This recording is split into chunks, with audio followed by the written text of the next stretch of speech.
हम भारत को अनपढ़ नहीं बनाना चाहते, ना ना ना। लोगों ने हमारे विचारों को हमने एक बार विचार दिया था, पहले के जमाने में हम कम पढ़े लिखे ठीक थे भैया, लेकिन पढ़ना चाहिए, पर पहले कम पढ़े लिखे ठीक थे भैया। पहले लोग कम पढ़े लिखे थे पर कपड़े पूरे पहनते थे, पूरे कपड़े पहनते थे। अब आज पढ़े लिखे ज्यादा हैं और कपड़े ही गायब हो गए। और उनसे कुछ कहो तो वो कहते हैं हो मॉडर्न जमाना है, 21वीं सदी है, आप कहां जी रहे हो पुराने ख्यालों में, ये मॉडर्न है मॉडर्न। हमने कहा चंडालन, अगर कम कपड़े पहनना मॉडर्न है तो तुझसे ज्यादा तो हमारी भैंसिया मॉडर्न है। बिल्कुल ही नहीं पहनती। नंबर 1 की मॉडर्न तो वही है। आप मॉडर्न जमाने के नाम पर, अरे कुछ मर्यादाएं होती हैं, ठीक है पल्लू मत रखो, इतना चल जाएगा, पल्लू मत रखो, घूंघट मत डालो, पर इतने भी तो कपड़े कम मत पहनो कि ससुर सास सब बैठी हो, बजरंग बली बचाए। और कुछ कह दो है तुम अपनी नजर सुधारो, वाह चंडालन, अपनी तो बढ़िया नजर है और तुम कहते मॉडर्न। बुरा मत, हम ये नहीं कहते कि भारत हमारा अनपढ़ हो, बहुत प्रोग्रेस करे, बहुत पढ़े लिखे, बहुत अच्छा है, हमें तो बहुत खुशी होती है। पर पुराने जमाने के लोग कम पढ़े लिखे थे लेकिन कपड़े पूरे थे, कम पढ़े लिखे थे पर लहजा पूरा था, कम पढ़े लिखे थे पर उनके माँ बाप वृद्धाश्रम में रोटी नहीं खाते थे, साथ में घर बैठ करके रोटी खाते थे। कम पढ़े लिखे, इसका मतलब पढ़ो लिखो, खूब मॉडर्न करो। हम कहते हैं आप पार्टियां करो, जो आपको अच्छा लगे वो करो, पर अपने संस्कार मत करो। हमको एक कथा याद है, हमें भागवत सुनानी है, पर पता नहीं हम क्या सुनाने लगते हैं, भूल जाते हैं, हमें पता नहीं हम कहाँ की गाड़ी कहाँ चली जाती खबर ही नहीं रहती। हम ना पागल ही हैं, हम क्या कहते हैं। हमें भागवत सुनानी, आज ठाकुर जी का जन्मोत्सव करना है, छोड़ो यार, कौन तुम्हारी नीलेश हटाओ। हमने कहा कुछ लोग लक्ष्य पर जल्दी पहुंच जाते हैं, अरे भाई तुम पहुंच जाना लक्ष्य पर, कौन बताए, ठीक है ना, हमें भागवत सुनानी है। हाँ नीलेश कल फिर से तुम्हें ठोकेंगे एक बार, कल तुम्हारी छिलाई फिर एक बार करेंगे, तो कल मिलना हवेली पे नीलेश। आज की बात को हमें इनकी बात को ज्यादा नहीं लेना चाहिए, नहीं तो 9 तो बज ही गए हैं और 10 बजे यहाँ का नियम है, हमारी कथा का नियम है 10 बजे का,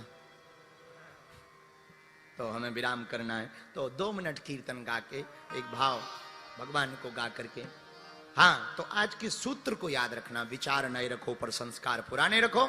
मेरे पागलो खूब प्रोग्रेस करो पर अंदर से, हाँ बाहर से आध्यात्मिकता मत लाओ, अंदर से आध्यात्मिकता लाओ, अंदर से डेवलप हो, बाहिक नहीं आंतरिक। हमारा जो सिद्धांत है उसको आप समझ पाओ तो बहुत भला होगा। अगर ऐसा जीवन जियोगे मजे बहुत होंगे ऐसी जिंदगी में। बाहर की जिंदगी में क्या होता है, तुम्हें संभालना पड़ेगा। जैसे तुम उधारी की खूबसूरती ले आओ, उधारी की मतलब मेकअप की, अब जिस दिन मेकअप नहीं मिलेगा तुम टेंशन में रहोगे, बाहर नहीं निकलोगे, मुंह नहीं दिखाओगे। अब जो रियल है बस रियल है, झंझट खत्म, चाहे जैसे रहो मस्ती में रहोगे। अब तुम झूठी बनावटी मुस्कुराहट लाओगे तो दर्द होगा जबड़े में, और अंदर से खुशी आएगी तो कोई दर्द नहीं, कोई जैसे झूठ वाले को याद करना पड़ता है। जैसे कोई झूठ बोले कि कितने बच्चे हैं, तो झूठ बोलना है 2 3, तो उसे जिंदगी भर ध्यान रखना पड़ता है कि हमने फलाने आदमी को 3 बताए थे। अब सही को याद नहीं करना पड़ता, जो है सो है। बहुत से लोग हमारे पास आते बोले आप कई बार ना बहुत फ्री दिखते हैं, कोई टेंशन में नहीं दिखते, कारण क्या है? हम कहा हम इसलिए फ्री हैं कि जो है सो है, अंदर बाहर जो है, तो हमें क्या लेना देना। तो हम आपको एक बात बहुत निवेदन विनम्रता पूर्वक करना चाहेंगे कि आप अंतर से अंदर से बहुत स्पिरिचुअल हो, अंदर से आध्यात्मिक हो, अंदर से आपके बहुत आध्यात्मिकता आवे, इस बात का आपको बहुत ध्यान रखना। 2 मिनट एक भाव हमें बहुत याद आ रहा, इसके बाद हमें भागवत सुनाना है, ठाकुर जी का अवतार करवाना है। कर ले प्रभु से प्यार अमृत बरसेगा। और सुन, झूठा है संसार,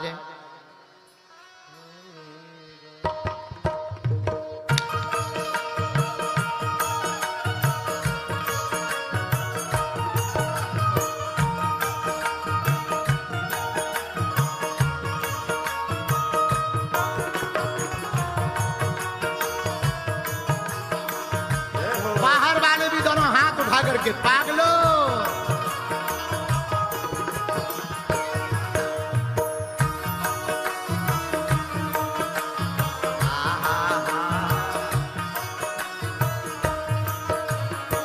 बंबई वालों,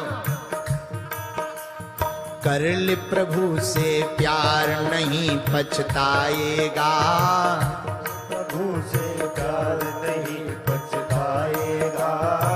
झूठा है संसार धोखा खाएगा, झूठा है संसार धोखा खाएगा।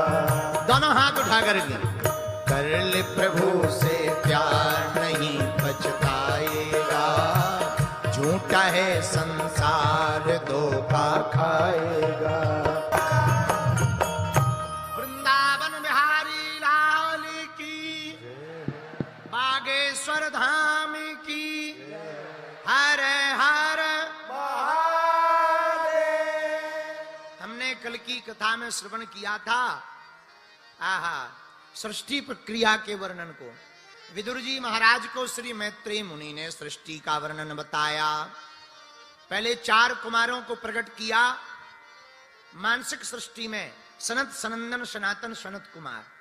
इसके बाद 10 ऋषियों को प्रकट किया, मरीचि, अत्रि, अंगरा, पुलस्त, पुलाह, क्रतु, भृगु, वशिष्ठ, दक्ष और देव ऋषि नारद। छाया से करदम ऋषि प्रकट भय, मनु और शत्रुपा वाम भाग एवं दक्षिण भाग से प्रकट भई।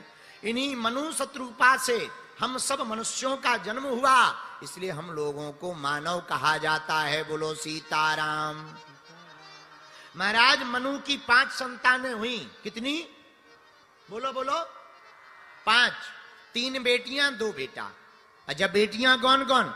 आकुति, देवहूति, प्रसूति, ये 3 बेटियां हुई। और प्रियव्रत और उत्तानपाद, ये 2 बेटा भये। लेकिन भागवताकार कथाकार भैया श्री वेद व्यास जी महाराज सबसे पहले मनु महाराज की बेटियों का वर्णन करते हैं। मनोस्तु शतरूपायाम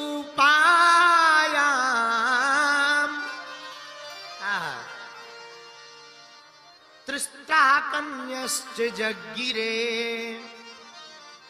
जो 3 कन्याएं हुई, आकुति, देवहूति, प्रसूति, उसके बारे में वर्णन किया। मनोस्तु शतरूपायाम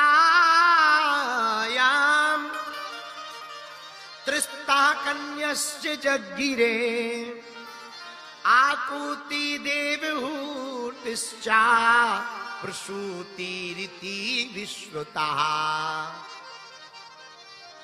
जो बड़ी बेटी थी आकुति, आकुति का विवाह रुचि प्रजापति के साथ में हुआ। और महाराज इनके घर पर पुत्र का धर्म का आश्रय लेकर साक्षात यज्ञ नारायण भगवान प्रकट भय। बोलो यज्ञ नारायण भगवान की। इनके घर पर पुत्र के रूप में यज्ञ नारायण प्रकट भय।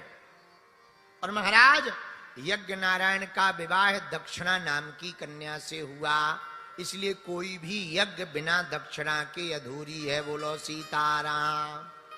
यहां भी यज्ञ चल रही है, दक्षिणा चढ़ा दियो, जय जय हो जय है। यज्ञ नारायण का विवाह दक्षिणा नाम की कन्या से हुआ। दूसरी, सुखदेव जी कहते हैं परीक्षित जी, इधर मैत्रेय मुनि विदुर जी को सुनाते हैं, देवहूति मां का विवाह करदम जी के साथ में हुआ। तीसरी जो कन्या है प्रसूति, इनका विवाह दक्ष प्रजापति के साथ हुआ। दक्ष प्रजापति के साथ प्रसूति का विवाह हुआ और इनके 16 कन्याएं हुई। 16 कन्याओं में 13 बेटियां तो धर्म की पत्नियां बनी। 13 बेटियों का विवाह धर्म के साथ हुआ। बची 3। उन 3 में एक बेटी का नाम था स्वाहा, जो दक्ष की बेटी थी। एक बेटी का नाम था स्वाहा स्वाहा नाम की बेटी अग्निदेव को ब्याही गई, बची दो में एक बेटी का नाम था सुधा। सुधा नाम की बेटी का विवाह पितरों के साथ हुआ, बची एक, उनका नाम था सती, और सती का विवाह भोले बाबा के साथ में हुआ। ब्रह्मा जी के कहने पर हुआ, लेकिन इनके कोई संतान नहीं हुई। तो परीक्षित जी बोले महाराज जरा हमें बताओ इनके संतान क्यों नहीं भई? बोले बीच में ही सती ने प्राण त्याग दिए। महाराज जरा बताओ हमें विस्तार से। तो सुनो, क्या हुआ कि एक बार ब्रह्मा जी ने राजा दक्ष को प्रजापति बना दिया, प्रजापति घोषित किया, तो सम्मान समारोह रखा। तो सम्मान समारोह में सब देवता आए, तो शंकर जी भी आए, विष्णु जी भी आए। तो जैसे ही, अच्छा नेताओं की आदत होती है नेता हमेशा लेट आते, तो थोड़ा राजा दक्ष लेट आए, सब देवता बैठे थे, तो सबने खड़े होके स्वागत किया। पर 3 लोग खड़े नहीं भय, ब्रह्मा जी, विष्णु भगवान और शंकर जी। ब्रह्मा जी ने ब्रह्मा जी तो पिताजी हैं, विष्णु भगवान परदादा हैं, और शंकर जी ने सोचा वाह हम भी ब्रह्मा जी और हम में और भगवान विष्णु में अंतर ही क्या है, तो वो भी बैठे रहे। पर आदमी की नजर होती है, 100 लोग प्रणाम कर लें एक ना करें उसी पे नजर जाती है, 10 लोग राम राम कर लें एक ना करें उसी पे नजर जाती है। ये कौन है भैया, जरा इसका पता करो कौन है। सब लोग खड़े, 3 लोग नहीं खड़े। राजा दक्ष की खड़े लोगों पे नजर नहीं गई, जो बैठे हैं उन पे गई। अब पिताजी को क्या कहें, परदादा जी को क्या कहें, पर शंकर जी को देख करके दिमाग खराब हो गया। तो सबसे बाद में इनके प्रवचन होने थे दक्ष के, जो मुख्य अतिथि होता है सबसे लास्ट में उद्बोधन देता है, लेकिन सबसे पहले ही ठोक दिया। श्रूयताम ब्रह्मर्षियो में सह देवा सह अग्नियः।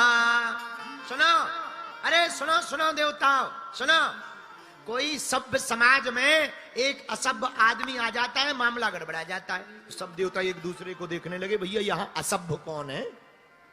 अरे राजा दक्ष बोले इधर उधर क्या देख रहे, ये दिखाई नहीं पड़ रहा, नंगा शिव, न बैठने का ज्ञान है न उठने का ज्ञान है, भूतों के साथ रहता है, ये भी आधा भूत ही है।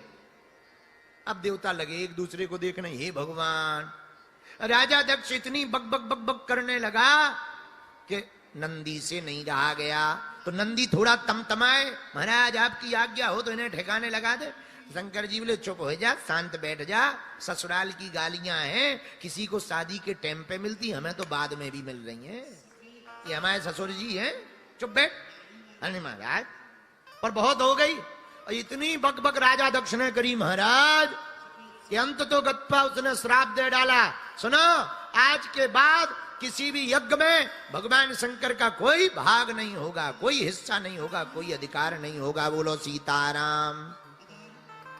किसी ने राजा दक्ष से कहा एक बात बताओ। बोले क्या? बोले तुम्हें शंकर जी में इतने अवगुण ही दिखाई पड़ रहे, तो अपनी बेटी का विवाह क्यों किया? तो शंकर जी की तरफ देख करके राजा दक्ष बोला हमने थोड़ी किया, ये तो पिताजी की आज्ञा थी, वरना कहां मरकट लोचन वाला। मरकट लोचन का मतलब होता है बंदर की आंख वाला, कहां बंदर सा दिखने वाला ये शंकर, कहां हमारी प्यारी सी सती, इसके लिए थोड़ी थी, वो तो पिताजी की आज्ञा थी, सो करा दिया। अब तो नहीं रहा गया नंदी से। भगवान शंकर की तरफ देख करके बोले सुनो महाराज, अब जो होगा सो देखा जाएगा, तुम बाद में पीट लेना, हम इन्हें तो ठिकाने लगाएंगे ही लगाएंगे। क्यों? हरि हरि निंदा सुनये जो काना, ओ ही पाप गौ घात सम। जो भगवान की हरि की निंदा अपने कानों से सुनेगा, उसे गो हत्या बराबर पाप भोगना पड़ेगा। बोलो सीताराम। जोर से बोलो, और जोर से बोलो। अब नंदी तमतमा के खड़े भाई, हे राजा दक्ष, जब से आया है बक बक बक बक बक कर रहा है, जा हमारे प्रभु को तूने श्राप दिया, हम भी श्राप दे रहे, जा तेरा मुंह बकरी। बागेश्वर धाम की, बागेश्वर धाम की, बागेश्वर धाम।